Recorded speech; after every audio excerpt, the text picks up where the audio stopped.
Hey everybody, how's everybody doing? Let me just do this real quick, get the audio back to where it was. Greetings, everyone. Pete Pardo here from Sea of Tranquility. Oh, Welcome to yet another edition. hope everybody's doing well. Welcome to the show. This is a big one for me, folks. I got a couple of stellar guests here today. One of them you know very well. He's on Fruitcake Tony's show. He's there every Saturday at 4 p.m. I'm talking about, of course, Steve Rosen. He's coming on, and also I have a distinct pleasure for me, and I'll explain this in a bit.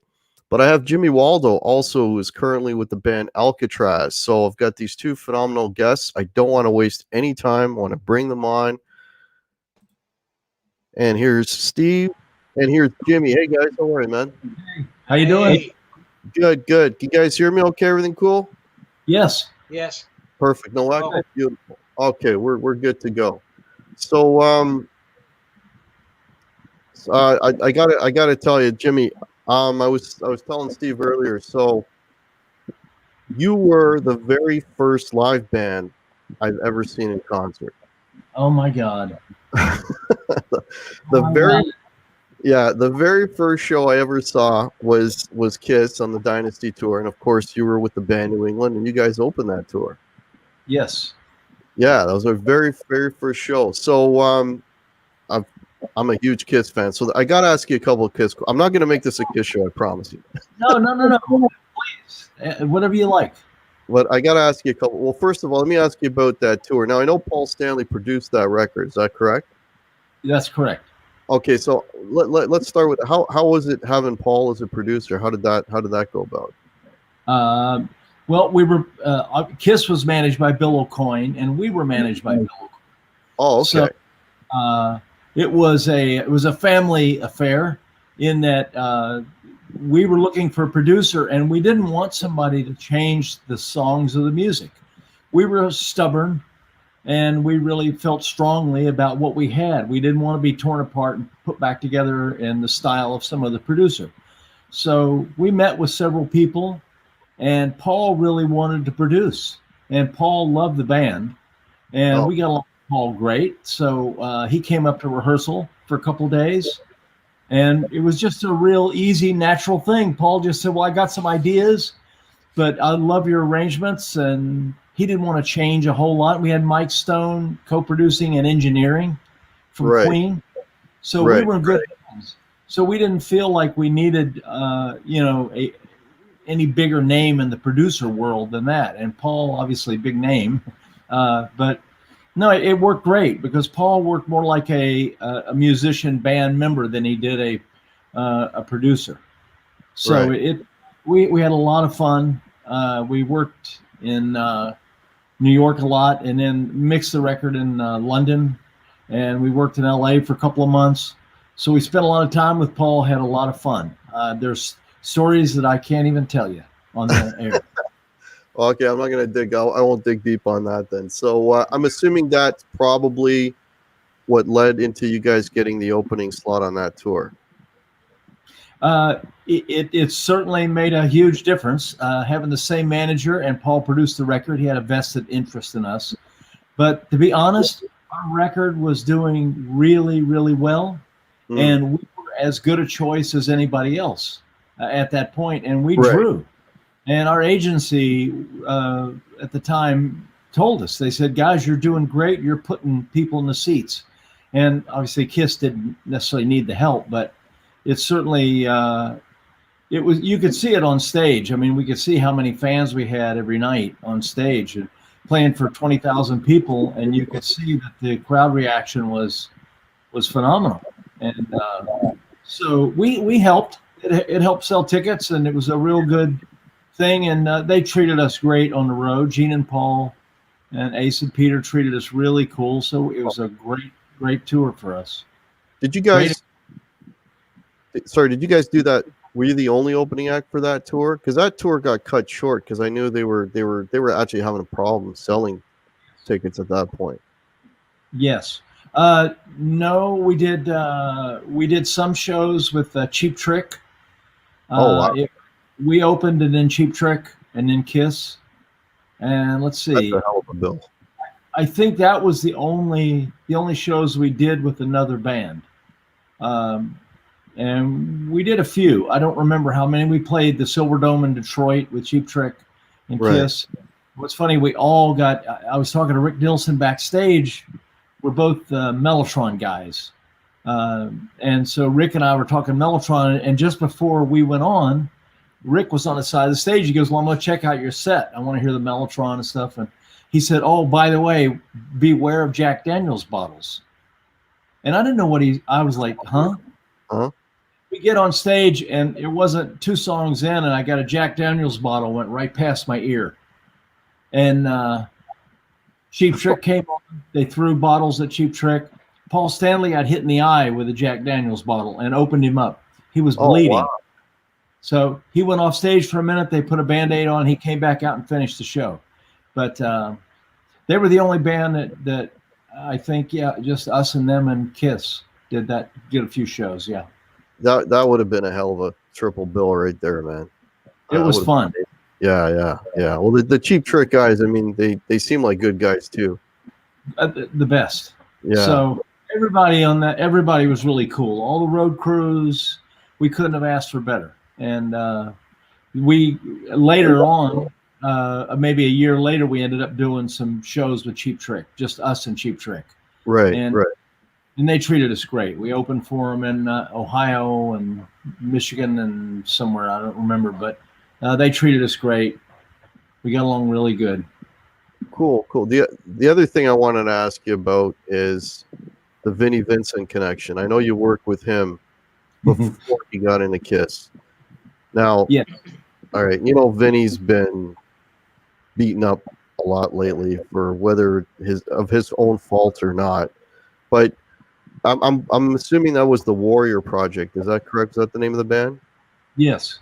Okay, so can you give us anything you on Vinnie at the time before he got into Kiss? How was he to work with? And yeah, he was great to work with, and as a songwriter, he was amazing, and guitar player, and actually a great singer. And we had a 4-piece band. We were rehearsing. We had an investor paying for rehearsals and some studio time.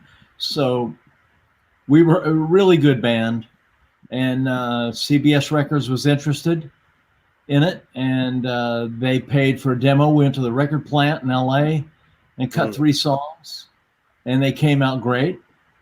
And while we were in the studio, though, Kiss was in the next room.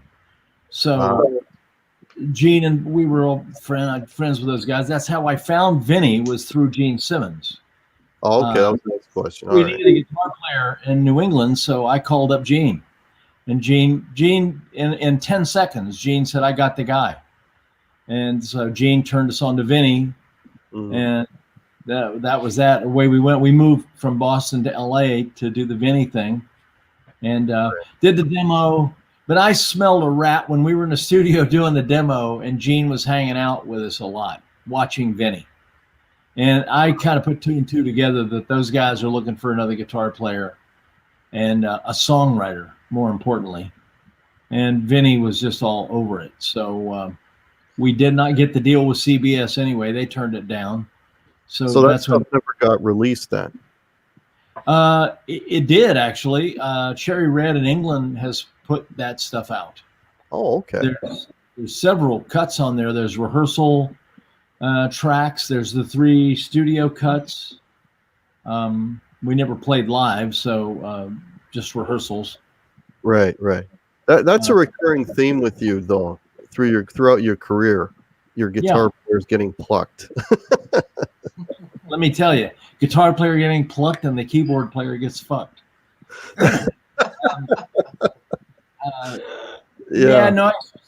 But you know what? I wished him well. I mean, anybody would have taken that gig. Nobody would have turned that gig down. So that's crazy. So all more power to him. And Vinnie and I stayed friends and worked together after that. He was on the road with Kiss, and he knew that I knew those guys well. So he would call me and cry on my shoulder some from the road, because he was very unhappy out there. And And then when he got back, in between tours, I helped him put some songwriting demos together for the Vinnie Vincent invasion. And I wasn't part of that. I was just helping him do demos. Right. We stayed friends for a while. We wrote a little bit together, and I helped him do some more stuff, some more recording.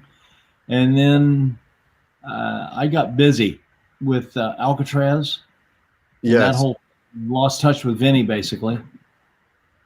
Yeah. Feelings. We just lost touch with each other. Yeah. The Alcatraz thing, that's something that's been kind of, I mean, it's back on now, but there was a big lull there for a while. Like, yeah. And now you guys got back. And I know you were working with Graham Bonnet before you guys took the name Alcatraz back on. Right. How long were you working with Graham in his solo band before you guys said, hey, let's just call this Alcatraz? 2 records and a bunch of touring. And then at one point, about halfway through the second tour, we were playing. We do really well in Europe and the UK and everywhere else in the world but the United States. So we played this show in.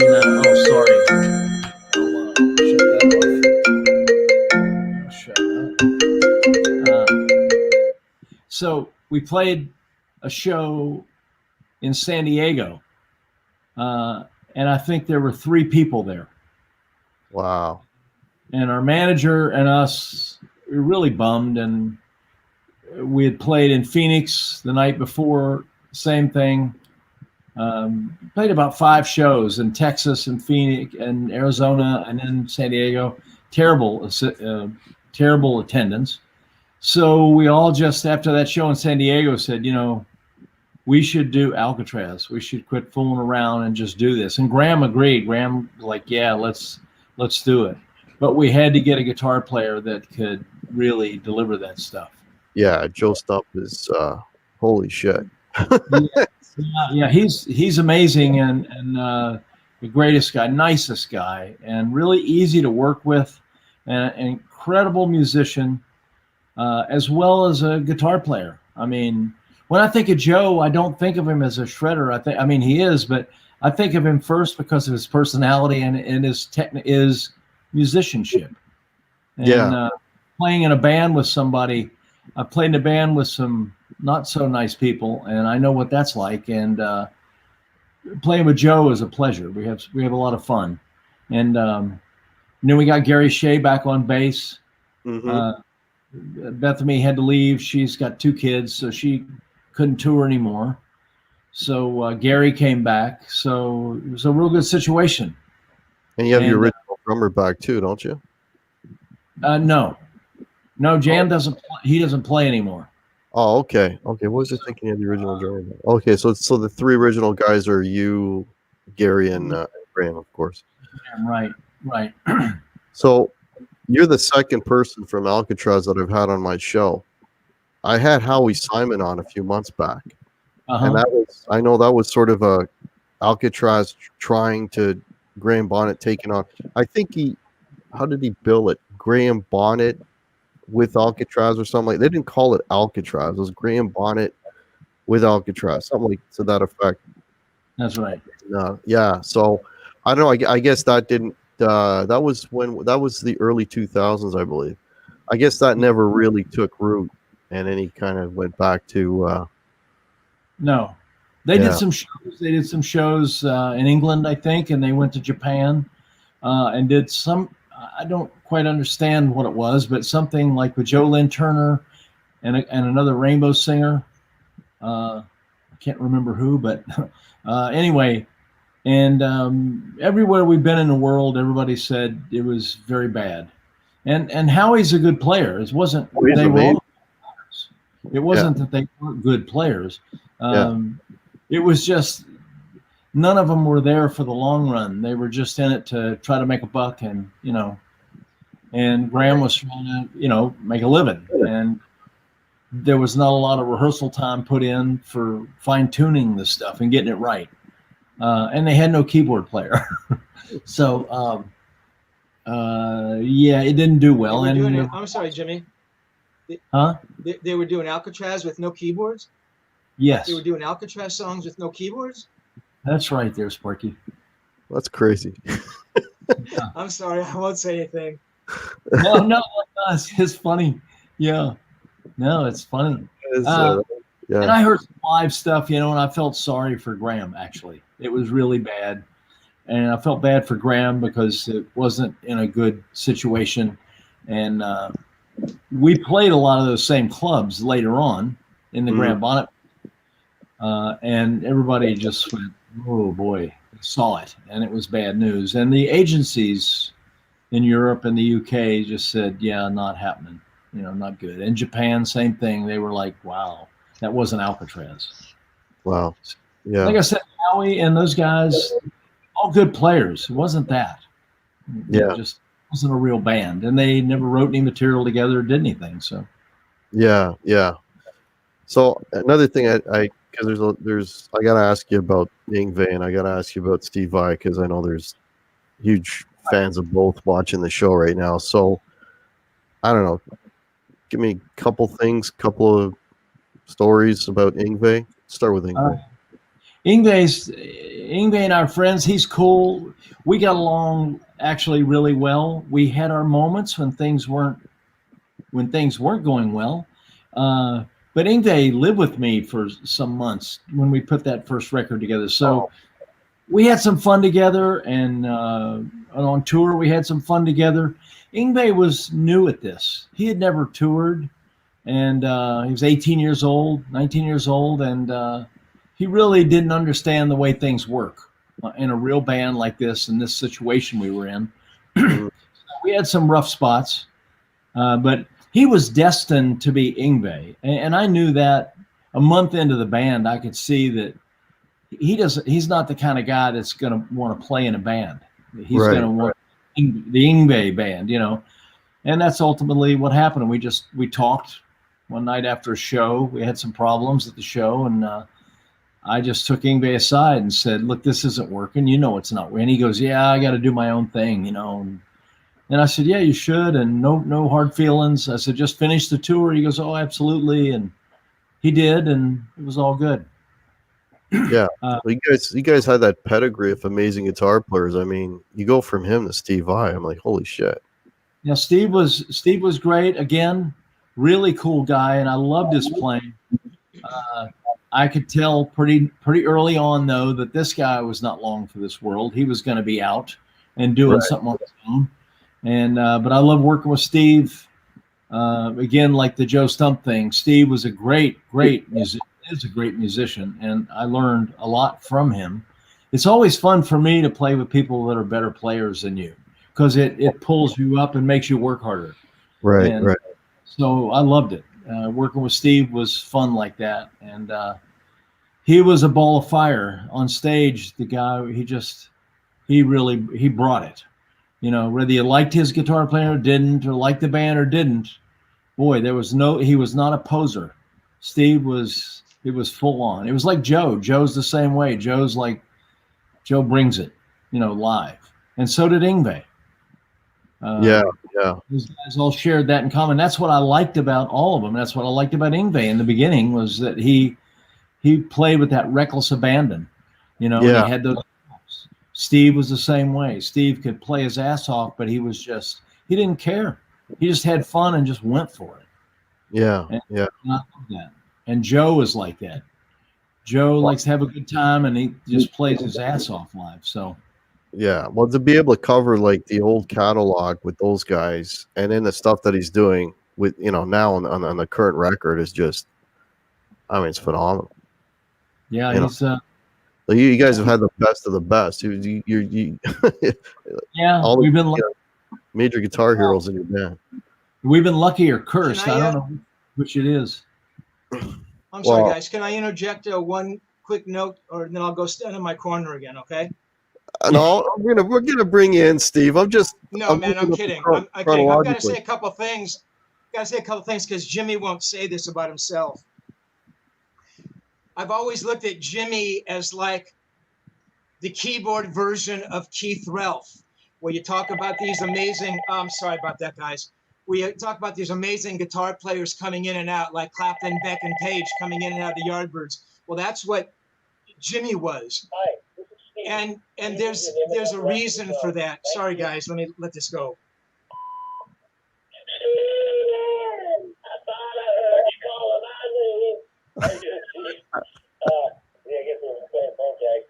I don't know who that is. I wanted to mention a couple things that regarding the song. So thank you for calling.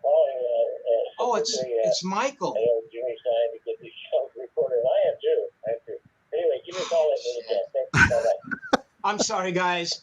For our audience, that's Michael Bruce, original guitar player for Alice Cooper, who's working on a record that Jimmy hooked me up with to write lyrics, blah, blah, blah. We'll get to that. So let me get back to my original point. The reason that these amazing guitar players would come in and out of bands that Jimmy was in is because that Jimmy has always been the facilitator. Jimmy has always paid more attention to the people around him than he pays to himself. So it's always, how can I make it work for the guitar player? And what does the drummer need to make this work? And, you know, can I produce the record myself? And what does Graham need? And what does everybody else need? And oh yeah, Jimmy needs to play his keyboard parts, but that's way down the line. And that's why Jimmy has been surrounded by these unbelievable players, because Jimmy has no ego about these guys. He wants to be surrounded by better players, and he makes them better. Yeah, and then they find their feet beneath them and they jump off to go do their own thing.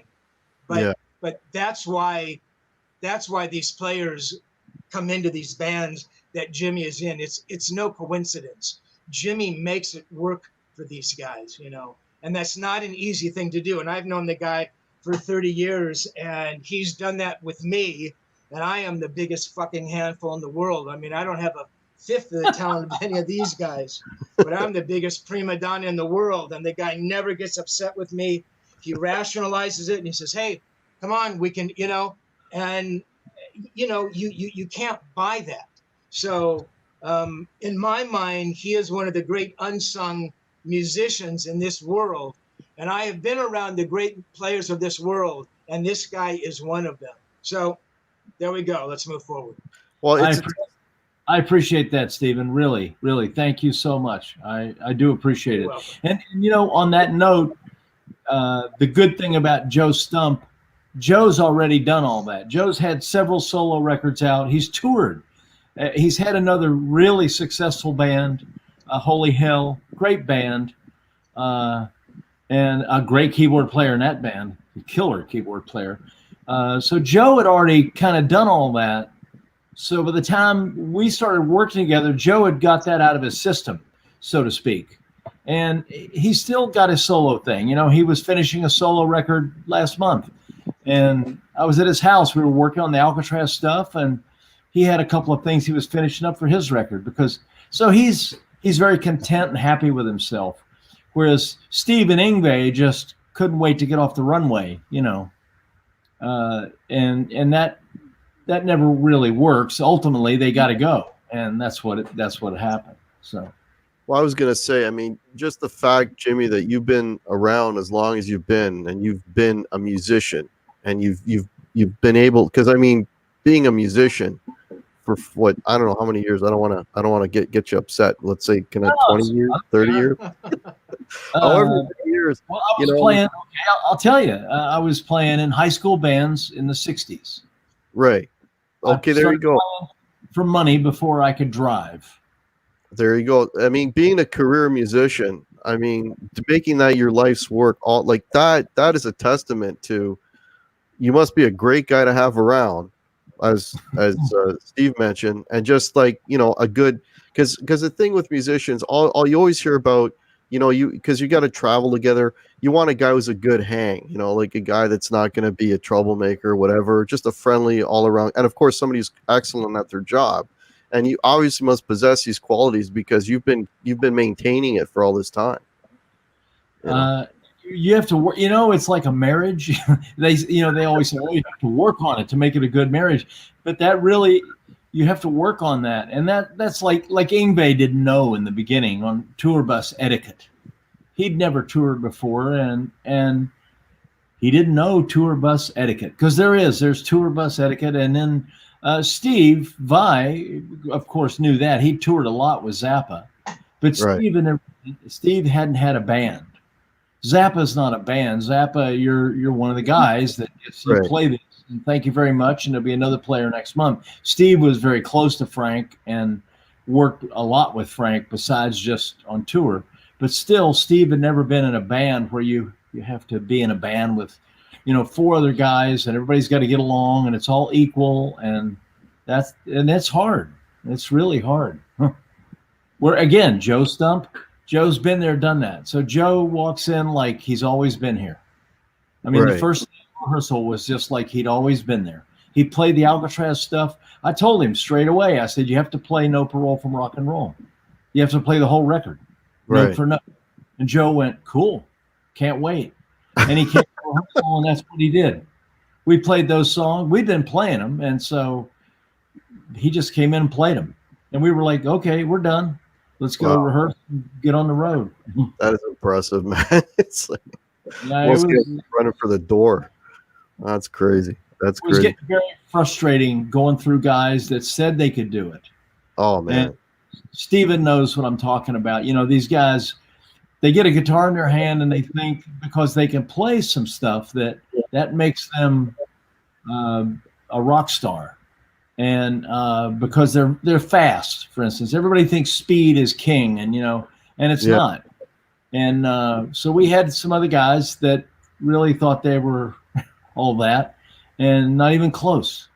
They couldn't play the stuff. They struggled. They couldn't do it. And Joe came in and was smiling doing it, just loving it, every note of it. So we had fun. That's awesome. I want to say thank you to people watching. We got 56 at the moment. There's way too many of you to call out, but I want to thank everybody for checking out the show. Much appreciated. Much appreciated. All right, Steve. So when did you and Jimmy, when did you guys first meet? And let's start with that story. How did you guys first meet back in the day? Grover Jackson. Jimmy, you and I it was Grover, and I thought it was at the Kiss show at the Universal Amphitheater. No. Vinnie was playing. It wasn't? No, it was not the Universal. No. I think it was Howie Huberman. There was something to do with this guitar shop in LA that sold vintage guitars. And Grover Jackson, who I don't know if you know who Grover is, but was one of Steven's good friends and ended up being a friend of mine. And I worked with Grover and blah, blah, blah. And it was Steven and I swear, we met. Grover introduced us, or Howie. There was some Howie Huberman connection there. I don't even. You're wrong, mate. I'm not wrong. I mean, I'm wrong. At least I'm closer to the truth. You're just making up stories out of your fucking head. I am not. I'm telling you. I don't know Howie Huberman. Let me tell you. I don't even know you, Steven. I just don't know you anymore. Exactly. I don't know if I was ever. I don't think I was ever even in Howie's store. Yeah. Okay. Grover was at the Universal Amphitheater to see Vinnie, because Vinnie was playing one of Grover's guitars. Mid-'80s. We're there. Grover, is that correct? Am I correct, Hack? That is true, yes. Time-wise? Yeah. Grover says, hey, do you guys know each other? No. You and I start talking. I bring up King Crimson. We go out after the show to the parking lot and talk for 2 hours about King Crimson and you and your fucking Mellotron. So don't give me Howie Huberman bullshit. Don't rewrite history when I'm here, pal. Okay, here's what we're going to do. We're going to talk. I'm going to call Grover. I just emailed him yesterday. I'll call him and I'll find out. And I'll be honest with you. If he says that was it, then I'll say, hey, fair enough. I mean, it could have been through Grover, but it wasn't Howie Huberman. I mean, I've met him once. I don't even know him. I've driven by that shop. I don't even think I was there. You know What who the hell are you saying? the guitar shop we're talking about was in Hollywood, and Howie was a guy. He just kind of knew everybody in town and a lot of guitar players, obviously, and he sold vintage guitars. And Grover Jackson introduced me to him, and I went in Howie's shop. I wanted to buy a Les Paul, and for writing, I really wanted a Les Paul. So on the road, I had played Les Pauls, but they didn't belong to me. In New England, I play guitar a little bit. So I went in there, and this guy was working in there, and I started talking to the guy, and he's like, yeah, this one, that. And I said, I can't spend that much money. I'm a keyboard player, you know. But he goes, well, I've got one of my own guitars that I don't play anymore. That's not even on the wall in here. And he pulls it out of a case, and it was a purple Les Paul. It was a really cool guitar. It was Steve Hunter that had played with Alice Cooper. Oh, wow. Everybody. He was working in this guitar store. So it blew me away. So I bought his guitar, and he thanked me for the money. $350 for a Les Paul that today would probably be worth $5,000, you know, but that's neither here nor there. But anyway, yeah, that was Howie Huberman, that guy, and blah, blah, blah, blah, blah. So Yeah. that's where I met Steven. So, yeah, man. So we'll get back to the truth here. Universal Amphitheater, mid-'80s. Jimmy and I find a shared love of King Crimson and Mellotrons and Jetpack and Traffic, you know. And where were you living at the time? Were you like living?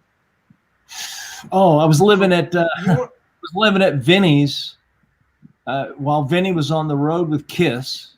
I was living at Vinnie's on Chermoya in Hollywood. Vinnie and I were working together at his apartment and in Hollywood, and he got the Kiss gig, and we were still doing some stuff. Right. And my now wife was living in Chicago, and she was going to come out, and we were going to live together. So we needed a place to live. So I was staying at my cousin's, just sleeping on the couch. So I said, so Vinnie said, well, why don't you just take my apartment, take care of my cat, and babysit my apartment while I'm on the road with Kiss. So Joanne came out, and we lived at Vinnie's apartment. Cool. And then that turned to shit, so that didn't work out. But that's a whole nother story about the cat and everything. Oh, God. It's not a Seinfeld episode where the cat ran away, is it? Pardon? It's not like that Seinfeld episode where the cat ran away. Exactly. Oh, shit. Exactly. The fucking cat ran away. And Vinny's walking out the door with his wigs and his luggage and shit, he's going, whatever you do. The cat's name was Nestle. And he said, don't let Nestle out, whatever you do. And I said, Vinny, don't worry about it. I've had cats before. Don't worry. Well, fucking cat got out. And in the middle of the night, and the neighbor, who we were friends with, this really nice old lady, caught the cat. And it turned into an episode. It turned into a horror movie. This cat tore this woman to pieces because she was grabbing the cat. Oh, man. And this cat went nuclear on her and bit her and clawed her. So she came to the door. I'm in my underwear. I come to the door. This woman's beating on the door. I found Nestle. And I open the door. She's in her nightgown with blood all over. This 300-pound woman with just covered in blood.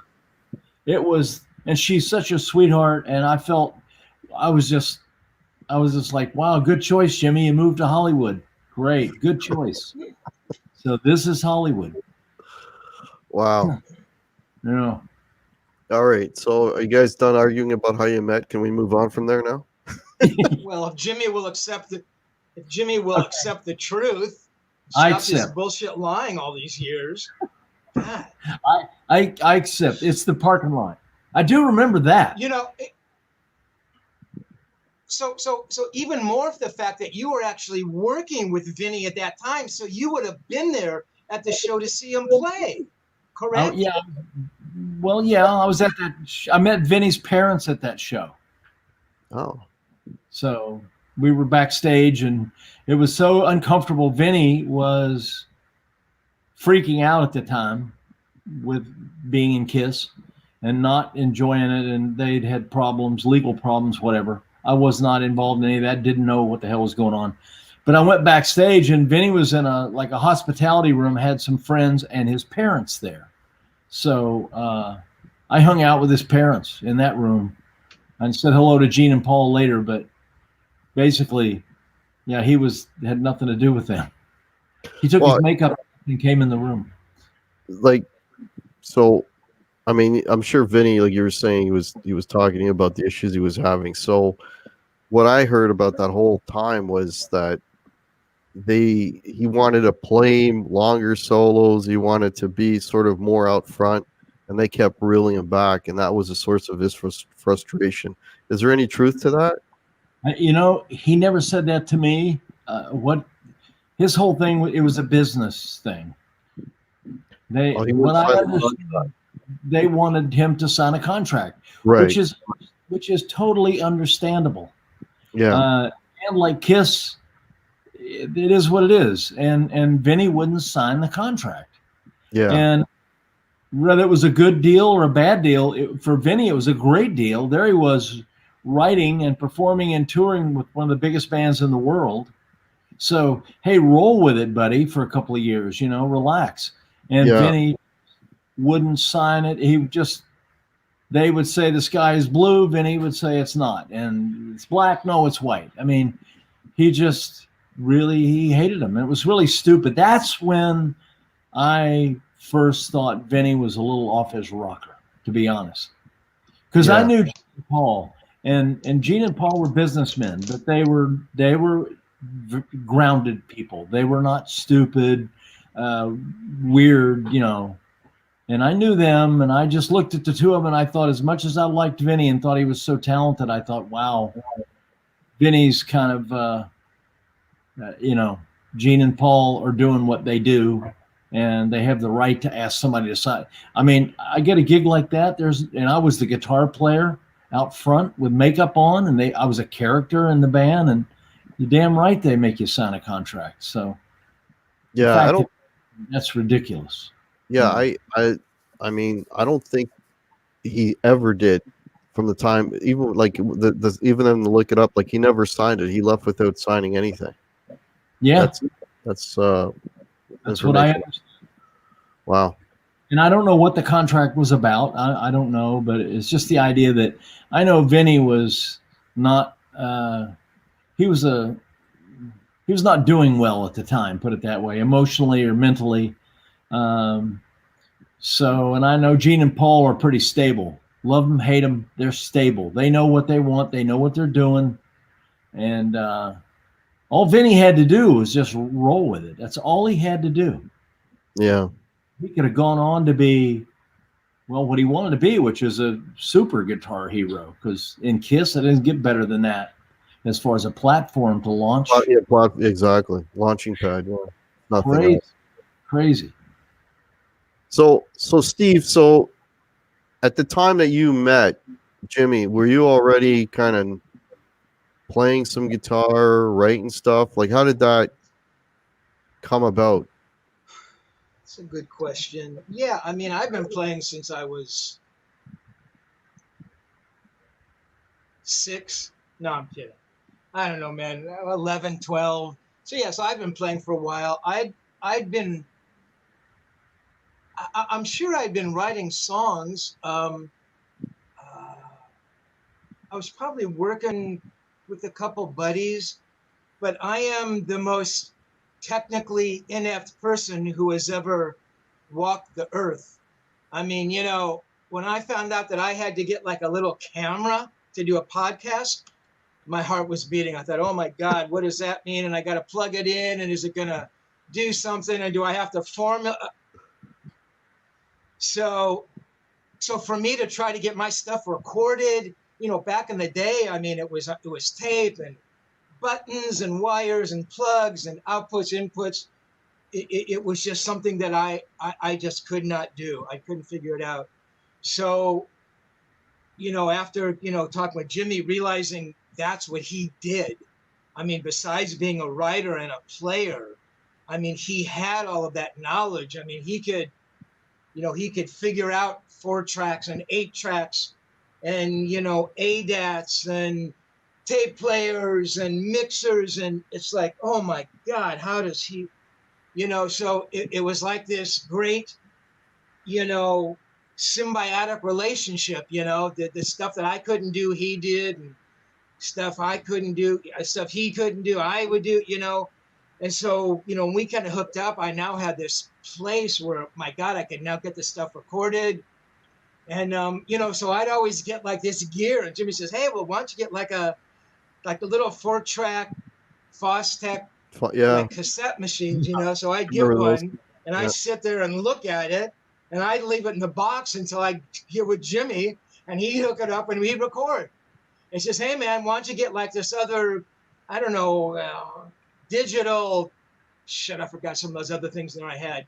So, I mean, I'd get the stuff, and then he'd figure out how to use it, and we do it. And then Jimmy and I got to a point where Jimmy got us a deal on V2 Records to do a world music project called Spirit Nation.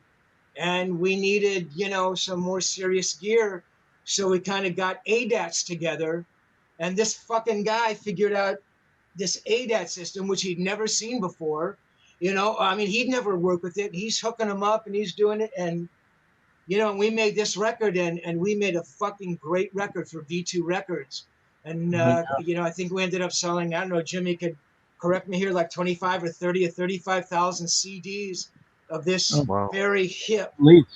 At least. To my mind, cutting edge, at least world music project that we did on ADATs, and Jimmy recorded everything, and he'd have guys come over and we recorded flutes and, multi-track vocals, and I did a little bit of guitar, and he did all the programming, and he did the synths, and, so for him to be able to do that, I mean, to me was like, that was a godsend.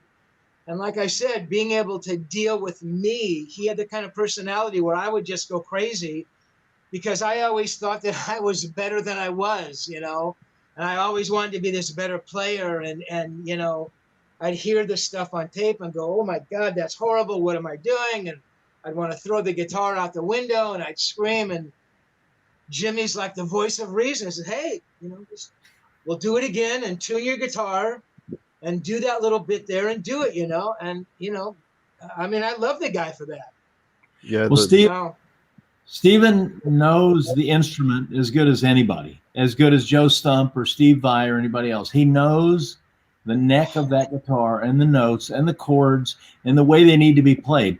He doesn't have the need to practice every day and try to be one of those guys, but he's a way good guitar player, but he knows the instrument. And that's in songwriting, that's way more important than shredding in songwriting. And that's what Steven had, is the voicings and he had that ability. Well, he just knew what it should sound like. And I don't mean like, oh yeah, it's got to be this fast lick going to here or whatever. It's just, he had it in his head and he knew. So he could form those chords and play those inversions and things. And I've worked with a lot of guys that were pretty dumb guitar players, good writers maybe, but brought nothing to the party. And they were way better guitar players than Steven if you're one-on-one guitar player. But these guys are dummies. I mean, they could play a G bar chord, and they thought, you say a G, that's the only place they could play it. And I go, well, play it in the first position, but can you hold the B string down at the same time? I love the sound of that. Or play a sus chord, and you could see them look. They'd be like, oh yeah, okay, cool. And you're trying to write a song and get a vibe on it. Steven's already there. Right. He's already playing chords that are evoking melodies and keyboard parts and stuff. So Steve, let's go back to your playing a little bit. So like, were you said you started real young. Were you like one of these guys? Like, did you play, school dances? Did you do bar gigs? Did you play in any bands, or were you just like one of these guys just kind of home coming up with stuff? No, well, both. We'll start with Steve, and then we'll get to you. We know you did it, Waldo. Give the unknown guitar player a chance. Jesus. Yeah, go, no, man. I'm kidding. No, I mean, for me, that's what I always wanted to do. I could never, and again, it probably comes down to personality. I could never kind of find guys to play in bands, to do stuff that I wanted, or it was just, it was just never right. I mean, I played it, at graduation, the graduation parties and sports nights at high schools, and played around town, when guys used to have backyard parties and stuff. Right. And I jam with people. I'm not quite sure what it was. As much as I wanted to do it, and as much as I tried, to play in bands, I kind of always bounced around, and maybe it's because I never did have the discipline to sit there and practice all the time. But I think I worked really hard. I had a good work ethic. If I had to show up somewhere, I was always there.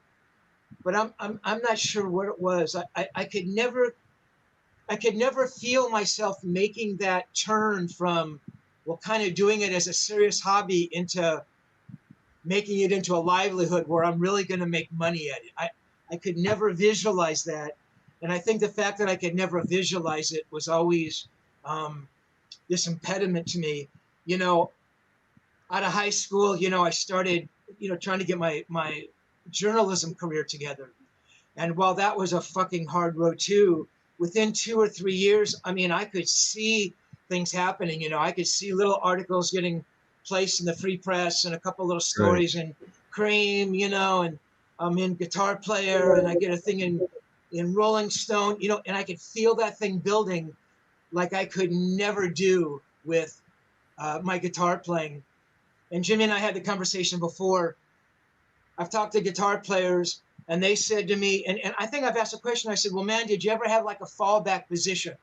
I said, if you weren't going to be the guitar player I've had this with some pretty heavy guitar players, like the guitar player from Disturbed, heavy guys who, make careers out of doing that. I said, man, did your parents say, hey, man, you should learn a craft, learn how to be a painter, or, go to architect school if you don't become a musician. And to the last one, none of these guys ever had a fallback position. They all said the same thing to me. If I wasn't a musician, I'd be digging ditches and I'd still be playing guitar in a bar band for $25 a night. I guess in the long run, I wasn't willing to do that. So the journalism thing kind of took off. And because I knew that was there, I was just never able to kind of devote whatever it was going to take to be this musician who earned a living playing and writing. And I'm going to preempt Jimmy, and he'll tell you about his early days. But Jimmy would tell me stories about driving a fucking taxi, driving 150 fucking miles to go rehearse with the band. Holy shit. You couldn't get me to drive 150 miles if you were going to give me a fucking gold watch at the end of it. So with him, that was all he ever did. Wow. You talk about how he's had a career for so many years. For Jimmy, it was always going to be that, feast or famine, success, failure. He was going to be a keyboard player in a rock and roll band. And I have nothing but the highest esteem for him for being able to do that. Well, Thank it's I'll tell you really quick. This will take 2 seconds to tell you how I got started. What Steven said about his whole career and everything, mine's going to be a blink of an eye. I played in a high school band. I didn't even have my driver's license. We got on stage. We played Hang On Sloopy and a Beatles song, I think, at a high school dance. right. And I looked out and I saw my girlfriend, who I really had the hots for, but I could never make it connect. And all my buddies were all over her, and she was glued to me. And all her friends in school, I was the most unpopular guy. Nobody wanted to know my name. And I saw all these good-looking girls looking at me on stage.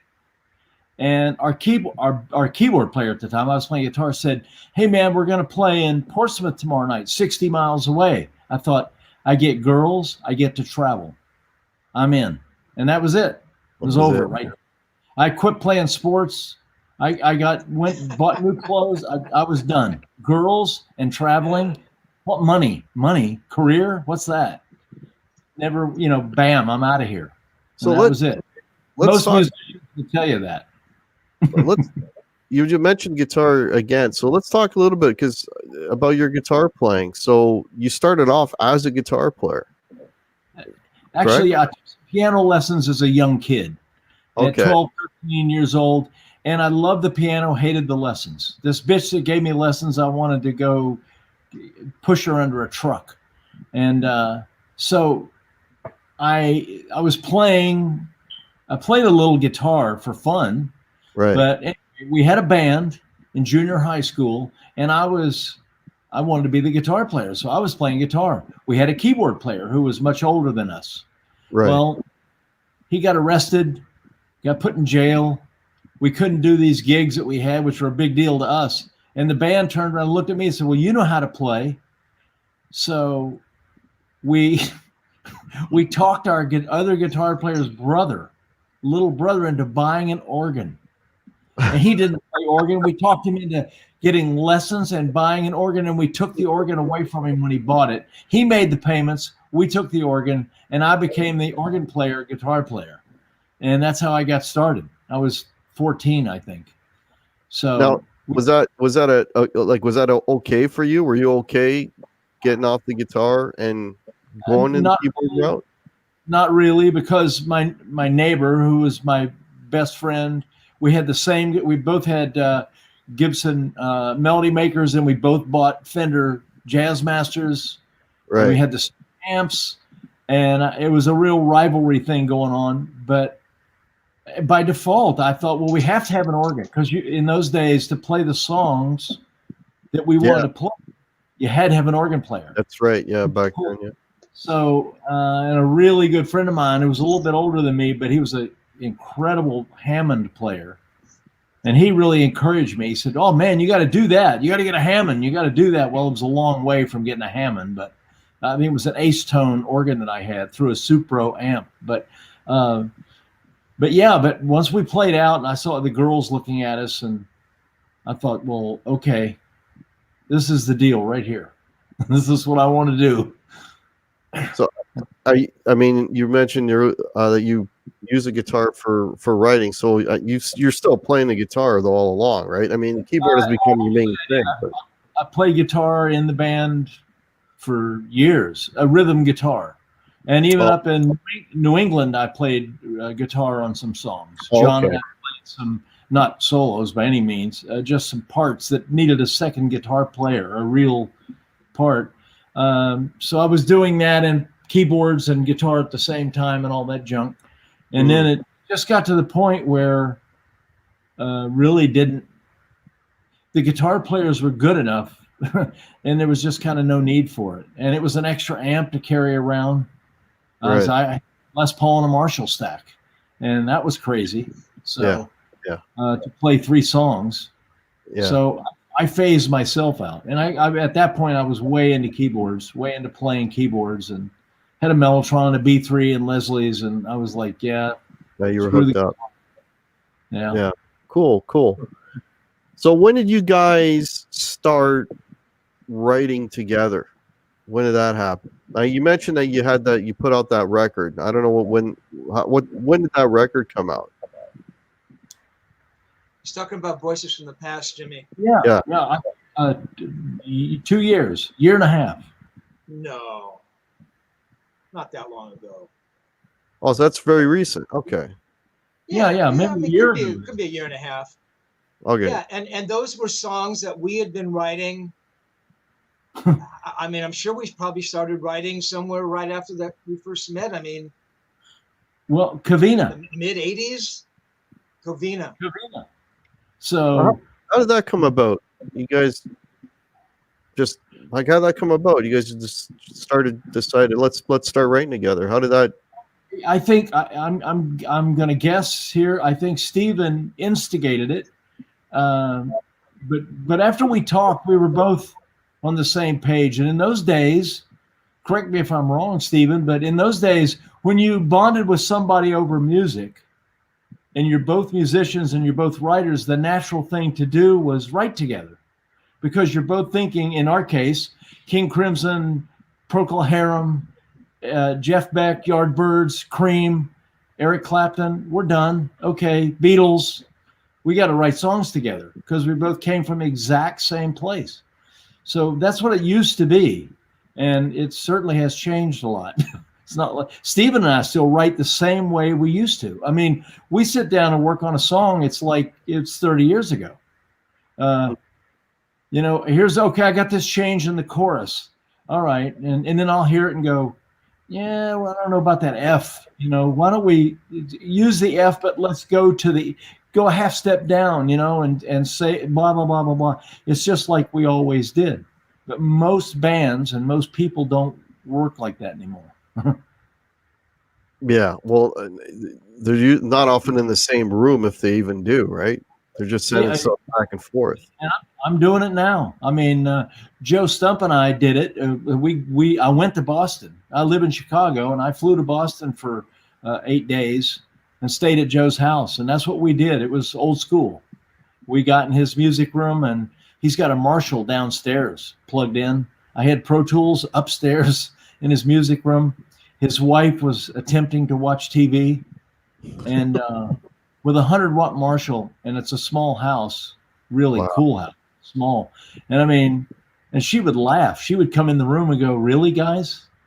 Are you serious?" And it's 9 o'clock at night, you know, and his neighbors love him. I don't know how, but I was gonna say he must have neighbors, or must be in an isolated area, or have really understanding neighbors.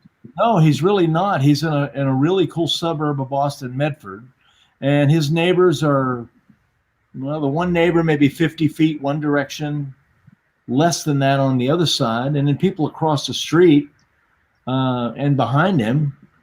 But my God, he's got like 5 or 6 Marshall stacks in the basement with 10 heads. Wow. And guitars, I have no idea how many guitars he had. I don't know, 100? I have no idea. We had about 20 Strats in the room that we worked in. So that was old school. That was just like Joe and I got together, and he had song ideas, I had song ideas, and we just put a drum machine and went at it. And doing new stuff. Fruitcake Tony is asking me to say hi to both, from him and Sandra, to say hello to both of you. Hey, Sandra. Hey, Tony. How you doing? Hey, how you doing? So, see you guys. Sorry, what did you say, Jimmy? I missed you there. I just said see you soon to them. So what was I gonna say? So you guys started putting stuff together, putting songs together, and then you started shopping them, I guess, try to get them recorded by someone. And before you got that release, what was some of the other people before that you were approaching with this material? Stephen knew everybody and approached everybody. It was so disheartening because I know Stephen, and Stephen was like obsessed with that man. He kicked ass pushing this stuff and getting this stuff out there to publishers, and we just didn't have any luck. It was really it was back in the day, it was bands use outside songs, so there were publishers who would, a band would come to a publisher, and music supervisors for film and TV were looking for songs. And through my journalism, through my, dealing with record companies and A&R guys, and Black and Blue is looking for a song, or some band's looking for a song, or they're going to the studio that might need some things, film coming out that might need a song. Stephen got a couple of pre computer and internet, I would send out postcards. Hi, I'm a songwriter and a music journalist, and I've got some amazing songs in the style of, I think I'd say Tom Petty, or you know, some kind of straight up rock band, something melodic, you know, or something. And, you know, and I remember my little tagline was, "Are you listening?" I'm like, oh, that's clever. Are you listening? Like, are you listening to me? Are you listening to music? Blah, blah, blah. So I would send out, I mean, hundreds of postcards. And you'd get people to, you know, I'd put a phone number on there. And sometimes you get a call back. More times than not, you'd get I guess, a postcard back or a letter. Hi, you know, and predominantly the response was always, yeah, good songs, but we can't use them at this time. I mean, yeah, there were some people said, yeah, these songs aren't very good, or no, you know, this, you know, but usually it was like, yeah, good songs, send us more when you're ready. So it was always that ongoing thing where, you know, the door seems like it would be open a little bit. So Jimmy and I would go back and we'd write another batch of 3 songs, you know, and well, let's try a bigger, heavier ballad, you know, Heart, you know, Heart, and, you know, or maybe Benatar, you know, they might be looking for songs, you know, Right. melodic, they're heavy, you know, Jimmy and I both like those bands. Let's see if we could do something like that, you know, so we try to craft a song that, you know, would work for them. And that's kind of how we did it. And then I'd go back and take another run at these people who responded to me.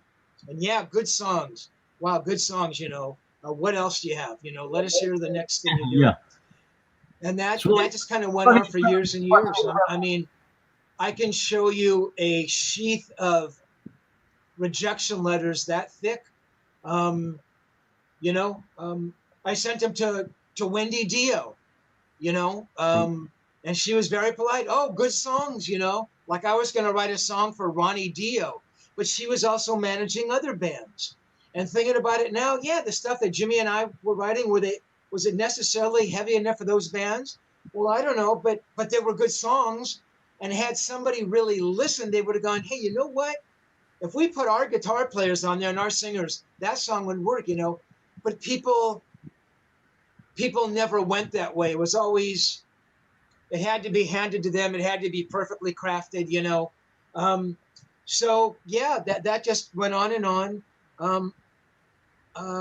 I finally got my first cut with a band called Cold Sweat, Mark Ferrari, who was in a band called Keel previously.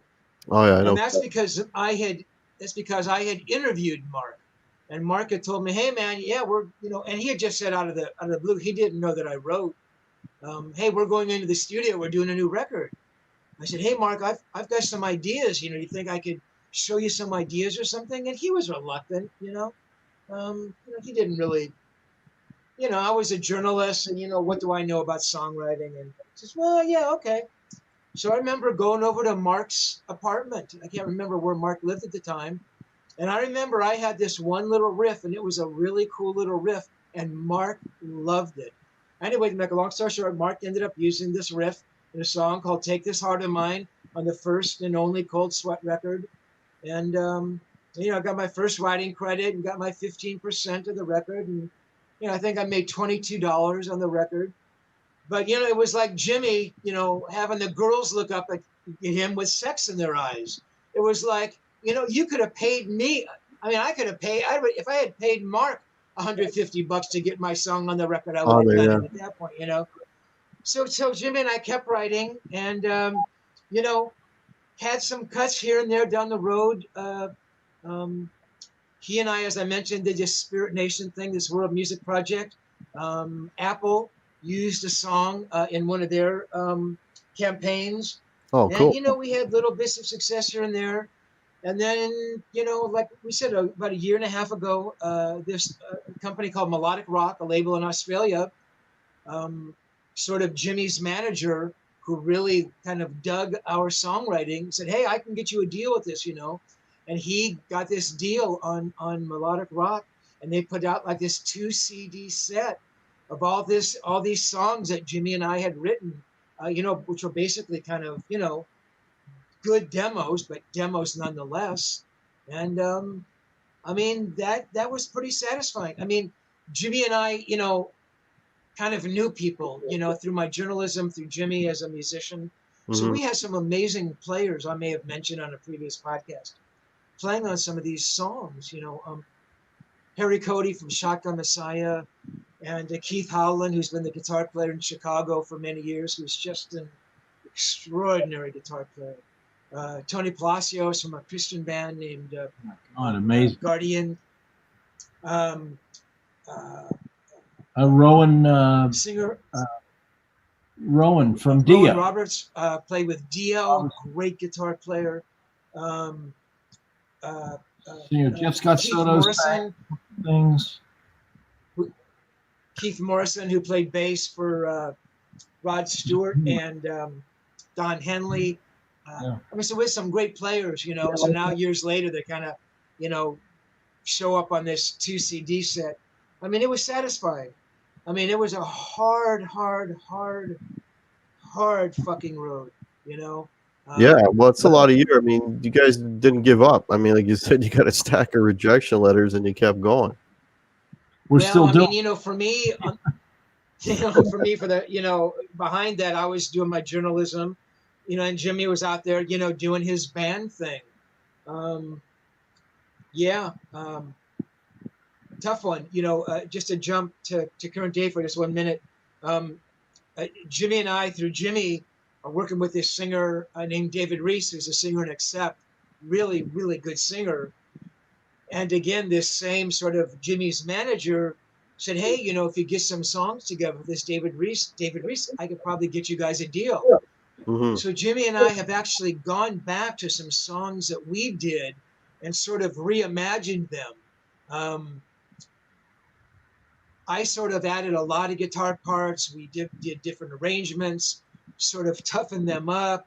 Jimmy went back in and did, you know, more kind of pronounced keyboard parts, more defined, you know, kind of drum and bass parts.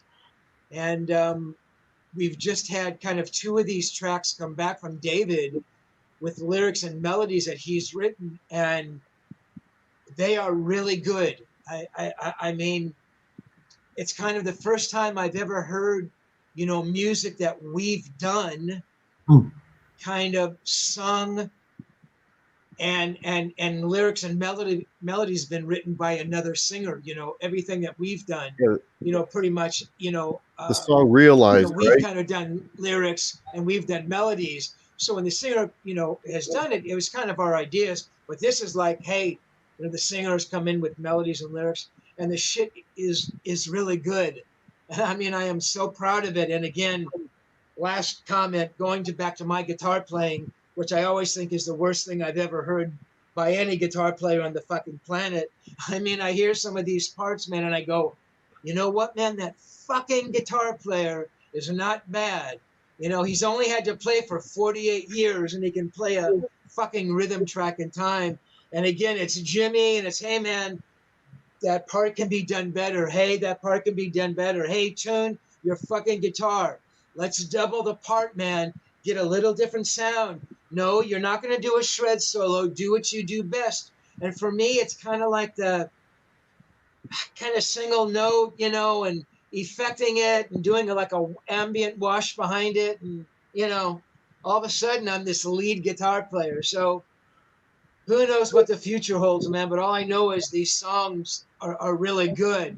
And I'm really proud of these songs. And So for me to be proud of some stuff I've done, I mean, really takes a lot because I'm a pretty harsh taskmaster. Steve, you got to remember you're on a channel called Guitar Hack, so you don't have to tell me about. Yeah, well, I get you.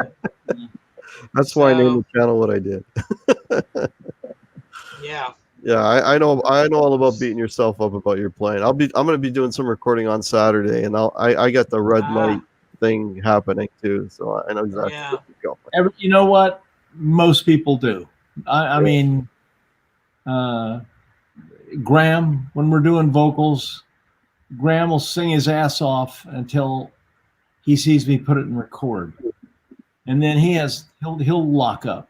So when I'm cutting vocals with him, I hit record the minute we walk in the room, and the track will start playing, and sometimes he doesn't know that I'm recording. He'll say, "Don't record this. I just want to try this." And I'm recording everything. And I'm not kidding you, 30% of that ends up on a record. So Guitar, same thing. I work with guitar players that will sit in their guitar in their lap, playing their ass off. And I go, let's do that.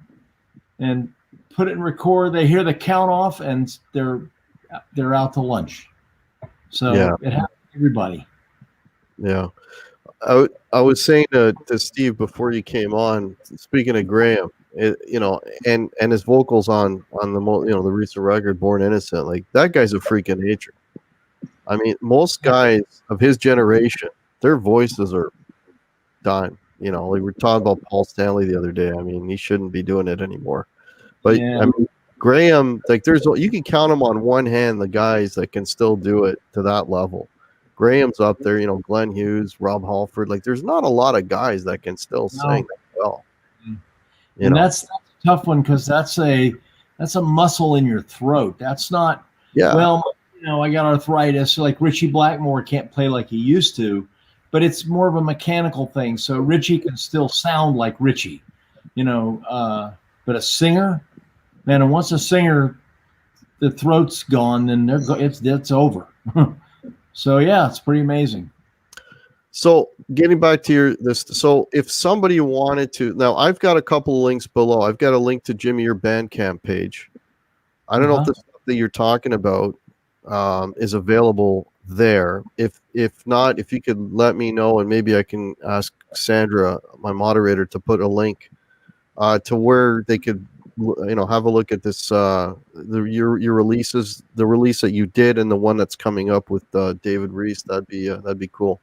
So where can you find this stuff? I think if you go, if you type in melodic rock, Australian record label, I'm certain that it's okay. So it's not on your Bandcamp page. It's not on your Bandcamp page. It's not, and I honestly don't keep up with the Bandcamp page like I should. Okay. And I'm just not I'm a computer guy because I'm on it all day, every day, recording and writing. But I don't do Facebook. I email and text. But gosh, in Bandcamp just fell to the wayside. Right. Yeah, as I was looking for, I got a link to the Alcatrazz YouTube channel and your Bandcamp, and I have Steve's YouTube channel. I have those links below, folks, if you want to have a look. And you know what? Let me type it in the chat. Melodic rock, Australia. Yeah, Australia record label. Anyone wants to have a look and check it out. So we've gone over the hour, guys. If you guys are okay, we'll go for say another 5-10 minutes. Or you guys good with that? Sure. Yeah. Are you cool with that? Sure. Yeah. Okay. So let's talk about right now, present day. Now, I heard through he's over this side. Oh, this way. From this guy that you're working with Michael Bruce from Alice Cooper, formerly from Alice Cooper. So how's that going? How's that project going? It's going great. Michael is in Phoenix. So before this whole COVID thing, I went out there and we rehearsed and we're putting songs together. And Michael has a pretty cool rehearsal place studio there. So I guess I'm the producer. It's really Michael and I are doing it, but there's a band and that's going good. I work with him almost every day. Phoenix is kind of a hot spot, so I haven't been out there in a while. I mean, a hot spot is a COVID thing. Right. But yeah, we work, we go through arrangements and he records stuff in his studio and sends me the tracks. And then I'll critique him or ask him, can he do something a little different? Like today, he did a really good vocal, but there was some of it that I didn't like. So he's like, oh yeah, I'll do that again. So he's changing that. And so we work. Yeah. That's like everybody now, I guess, has got the home studio thing going. I mean, that's really the only way to do it nowadays, isn't it? I've been doing it for years. And I did as soon as the internet was really rocking, I was transferring files to England and Egypt and whatever. I just been doing it. Was just part of my daily thing. It was nothing new. So this is nothing new to me. I mean, I've been doing this forever. Right. I So- play on people's records. I played on a guy in Spain. Played on his record. I've done a couple of German albums. People send me files and I play on them. Cool. Yeah, it's going to be a long time, I think, before you can get in a room with, bands and rehearse and work things out like that.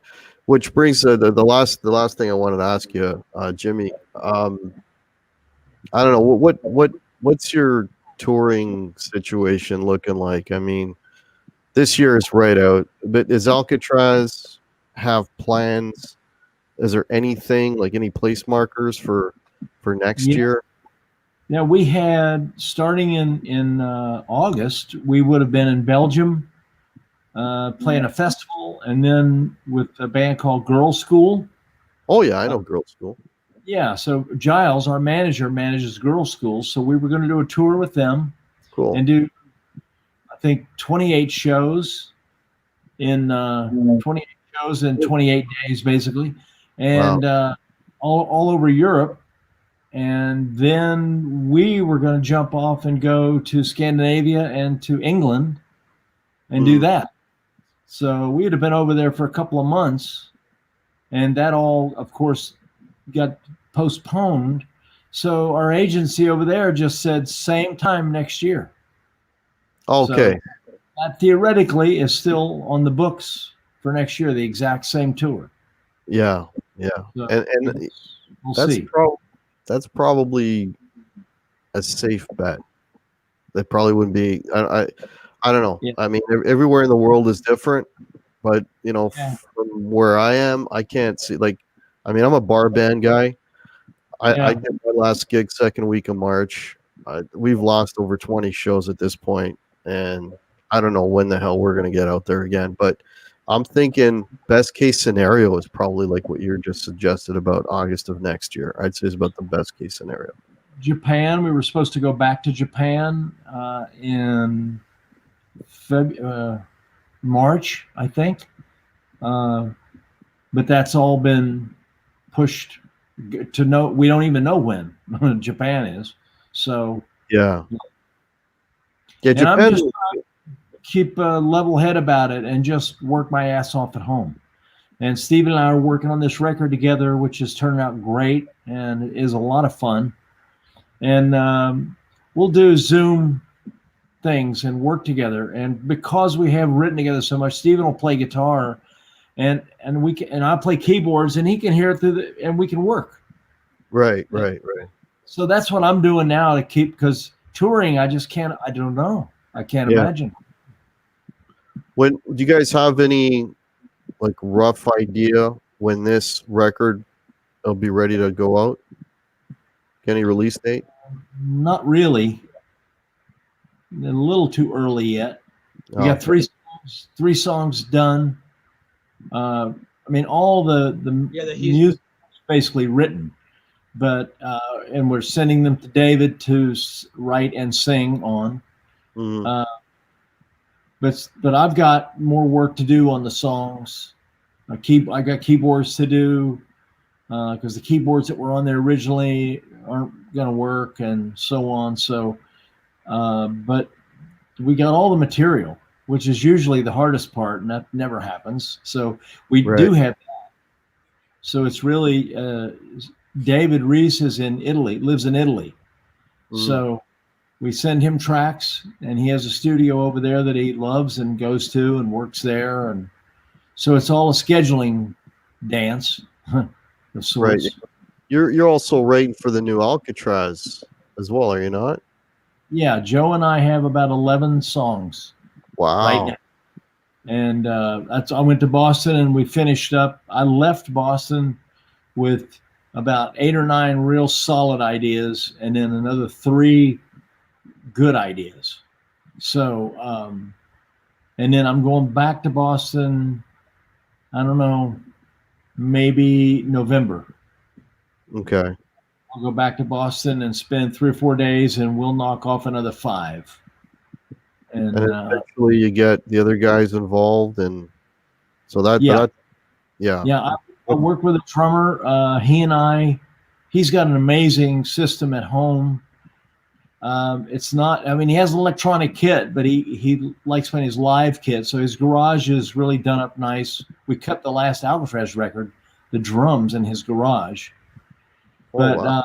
he's got a good little recording rig there for doing demos, that live drums.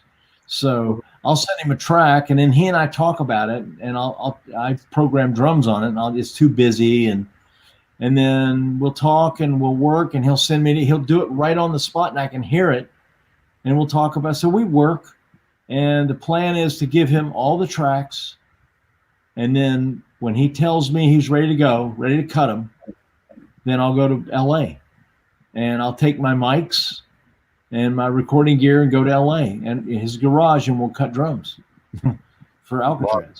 That's cool. Yeah. That's like guerrilla record making.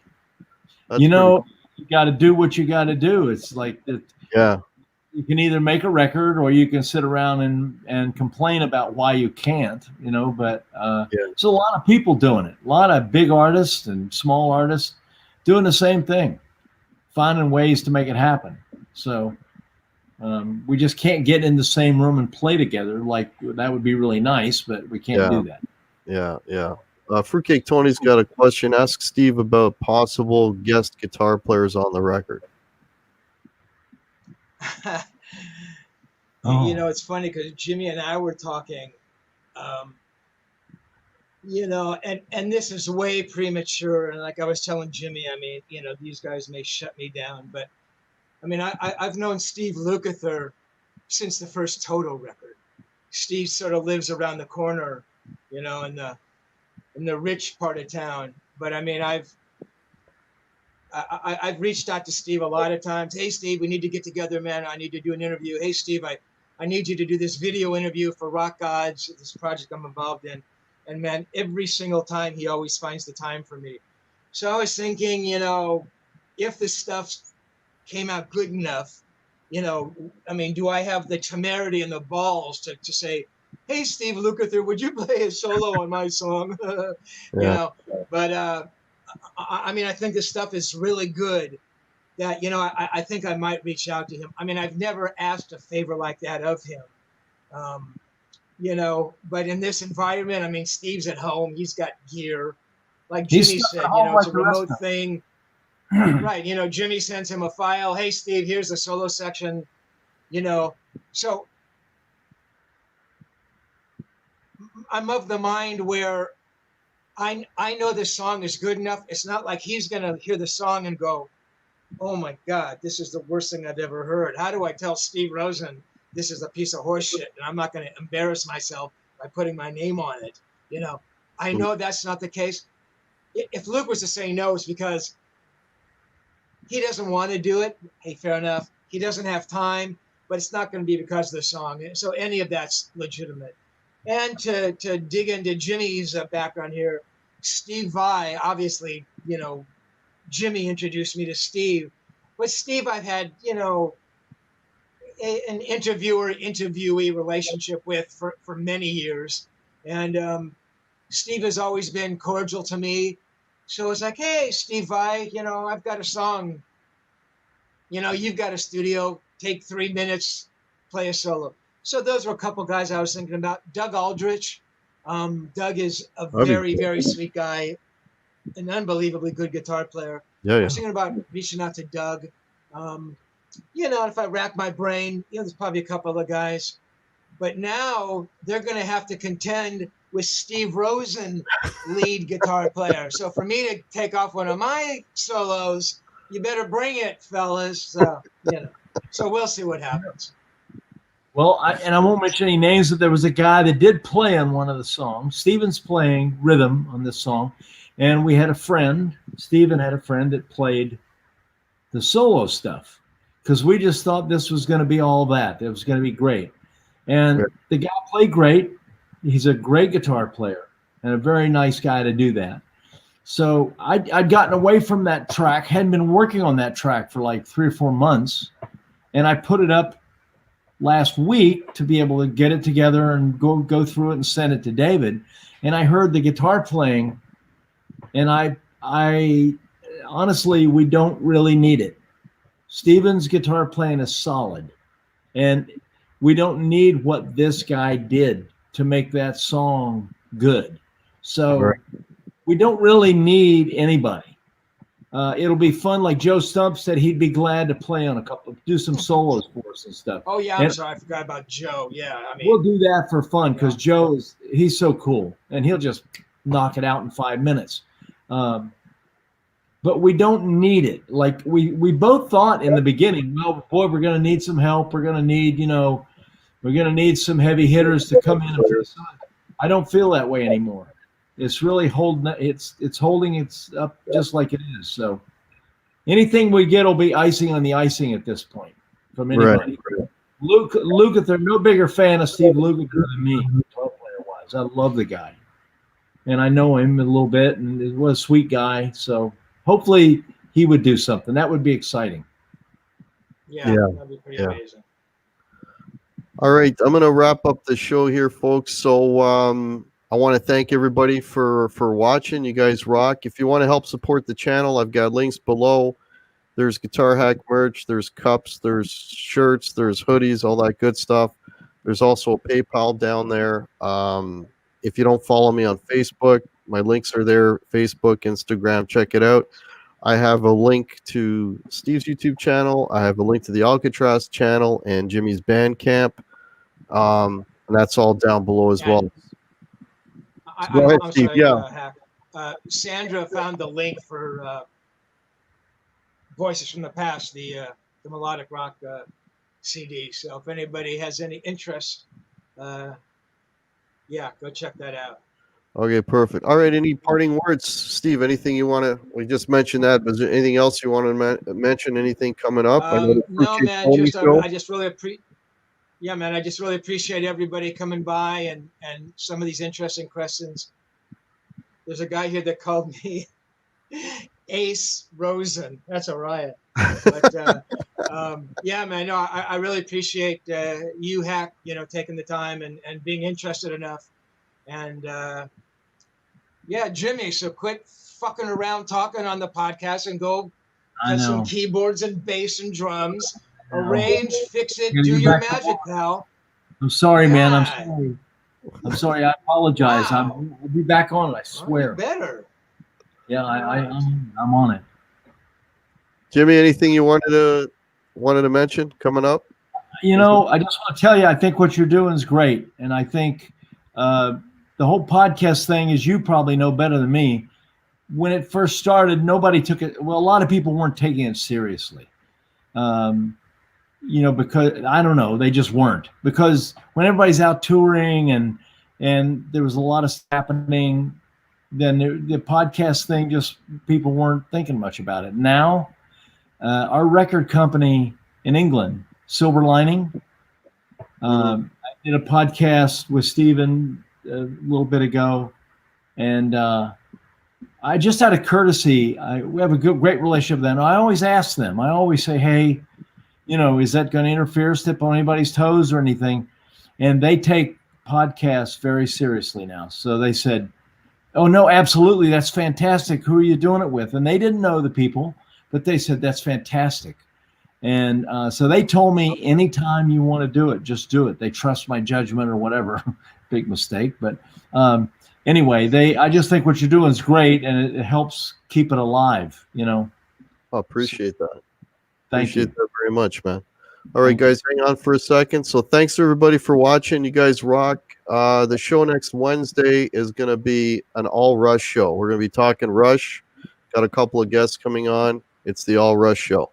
So we'll see you all next week. Have a great rest of your week, and cheers, everybody. Take care. Thank you.